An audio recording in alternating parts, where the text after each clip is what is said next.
Arithmetic प्रोग्रेशनचा अजून एक important question आहे. ए आणि डी ची व्हॅल्यू तुम्हाला दिली आहे आणि एपी काय आहे तो तुम्हाला फाइंड करायचा आहे. एपी म्हणजे काय असते, T1 T2 T3 T4 अशी पूर्ण व्हॅल्यू आपल्याला काढायची आहे. आपल्याला माहित आहे T1 म्हणजेच होते आपला ए, तो दिला आपल्याला 10. त्यानंतर T2 म्हणजे होते T1 प्लस डी. T1 किती आहे आपला, T1 इज इक्वल टू दिला आहे आपल्याला 10 प्लस डी किती आहे आपला 5, म्हणजे आपली T2 ची व्हॅल्यू येईल आपली इथं 15. T3 कसा काढू आपण, तर T3 म्हणजे होते T2 प्लस डी. T2 ची व्हॅल्यू आपल्याकडे आहे 15 प्लस डी ची व्हॅल्यू आपल्याकडे 5, म्हणजे T3 ची व्हॅल्यू येईल आपल्याकडे 20.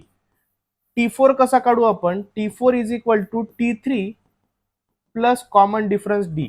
T3 ची व्हॅल्यू आपल्याकडे 20 प्लस डी ची व्हॅल्यू आहे आपल्याकडे 5, म्हणजे T4 ची व्हॅल्यू येईल आपल्याकडे 25. अशा प्रकारे आपला गिवन एपी, देअरफॉर रिक्वायर्ड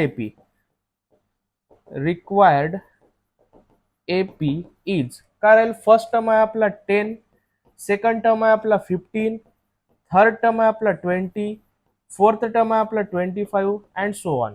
अशा प्रकारे आपण एपी कोणता आहे ते आपण फाइंड करू शकतो.